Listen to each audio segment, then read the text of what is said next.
Hello everyone, आप सब कैसे हो? आई होप आप लोग अच्छे होंगे। तो जैसे कि AIV 19 एग्ज़ाम की प्रिपरेशन चल रही है, जिसमें कि 30 पार्ट अपलोड हो चुके हैं। ये है 31 पार्ट। तो आप प्लेलिस्ट बनी है, वहाँ पे जाके देख सकते हैं। और ये सिविल प्रोसीजर कोड 1908 के इम्पॉर्टेंट MCQ वो भी आपको बेयर के साथ में करवा रहे हैं। और ये APO वाले स्टूडेंट, जुडिशरी वाले स्टूडेंट भी प्रिपेयर कर सकते हैं। और मोस्ट इम्पॉर्टेंट है AIV एग्ज़ाम के लिए, तो बहुत मोस्ट इम्पॉर्टेंट है MCQ है, जो कि हम आपको कराएंगे, वो भी BED के साथ में। तो आज का जो पहला क्वेश्चन हमारा सिविल प्रक्रिया संहिता में तथ्यों के मुद्दों को निर्धारित करने की उच्च न्यायालय की शक्ति निम्नलिखित में से किसके पास है। तो हमारा जो ऑप्शन पहले देख लेते हैं, फिर उसके बाद BED में आपको दिखाएंगे कि कहाँ पे दिया हुआ है। तो ऑप्शन हमारा पहला है 111, बी ऑप्शन है 105, सी ऑप्शन है 108, डी ऑप्शन है 103। तो इसमें जो BED में आप कहाँ पे देखेंगे, तो हम अपने इंडेक्स पेज पे आएंगे। इंडेक्स पेज पे देखेंगे भाग 7, मतलब पार्ट 7 में देखेंगे, जहाँ पे अपीलें लिखी हुई हैं, मूल डिक्रियों की अपीलें। तो यहाँ पे देखेंगे सेक्शन 103 में ये दिया हुआ है। तो हिंदी में देखेंगे तथ्य विवादकों का अवधारण करने की उच्च न्यायालय की शक्ति, और इंग्लिश में दिया हुआ power of high court to determine issue of fact. ठीक है, तो ये यहाँ पे हमको सिंपल तरीके से मिल गया है। तो इसका जो राइट ऑप्शन है वो 103 में है, तो डी ऑप्शन है इसका बिल्कुल राइट है। क्वेश्चन हमारा नेक्स्ट है, सिविल प्रक्रिया संहिता की धारा 115 के तहत पुनरीक्षण का अधिकार है। तो ऑप्शन हमारा ए है सर्वोच्च न्यायालय, बी हमारा है उच्च न्यायालय, सी हमारा जिला न्याय अदालत, डी ऑप्शन है उपरोक्त सभी।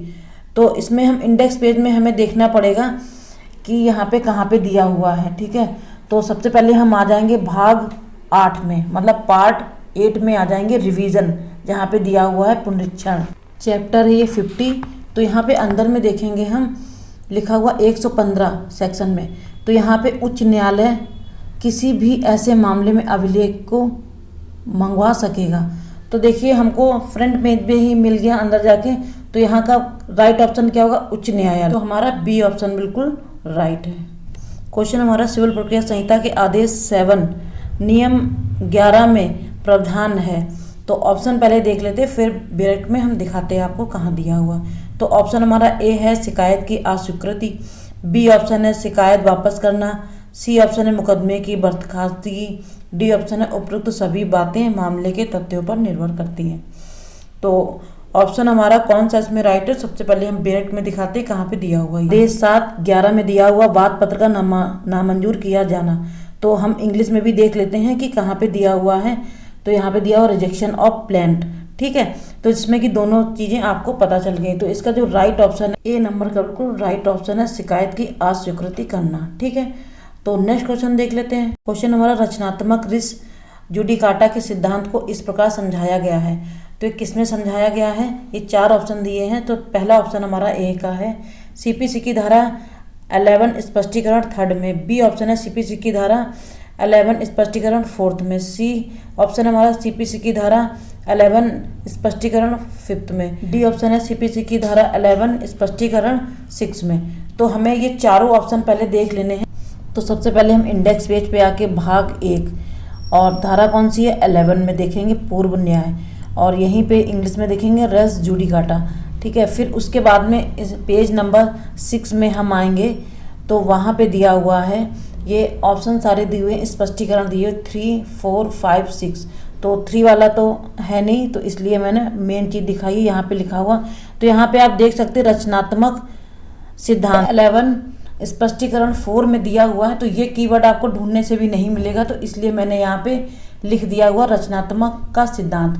तो अगर इस टाइप का अगर आ जाए तो आप यहाँ पे कीवर्ड लिख लेंगे, तो आपको आसानी रहेगी ढूंढने में। तो ऑप्शन इसका बी बिल्कुल राइट है।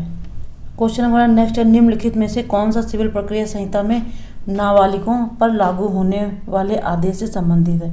तो ऑप्शन ए हमारा है आदेश 16 नियम 10, बी ऑप्शन है आदेश 11 नियम 23, सी ऑप्शन है आदेश 6 नियम 10, डी ऑप्शन है आदेश 13 नियम 22।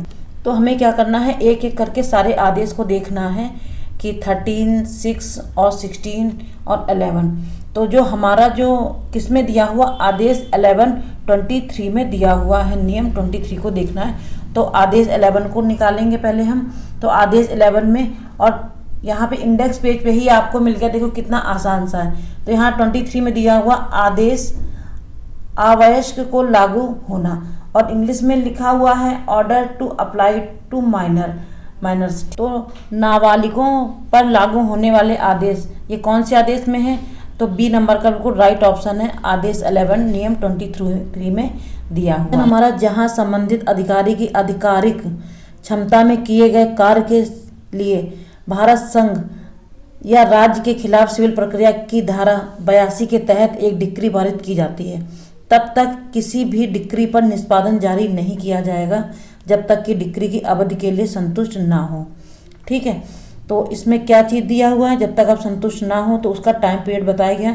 तो ऑप्शन ए हमारा है डिक्री की तारीख से 3 महीने, बी ऑप्शन है डिक्री की तारीख से 6 महीने, सी ऑप्शन है डिक्री की तारीख से 1 वर्ष, डी ऑप्शन है डिक्री की तारीख से 2 वर्ष। तो हमें अपने बेयर एक्ट में आना है। तो यहाँ पे दिया सेक्शन 82, और यहाँ पे इंग्लिश में भी देख सकते हैं। ठीक है, 82 दिया हुआ, इंग्लिश वाले इंग्लिश देख सकते हैं। तो यहाँ पे हम पेज नंबर में जाएंगे, यहाँ पे दिया हुआ 82 में डिक्री का निष्पादन। ठीक है, तो इसमें टाइम पीरियड पूछ रहा है। तो यहाँ पे देखिए साफ साफ लिखा हुआ, अंडरलाइन भी है, 3 माह की अवधि तक आप डिक्री को आदेश करवा सकते हो।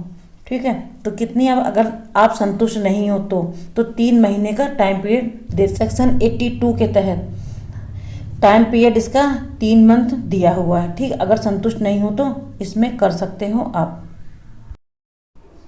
क्वेश्चन हमारा है कानून के मुद्दे पर निर्णय। ऑप्शन ए हमारा है हमेशा रेस जुडिकाटा के रूप में कार्य करेगा।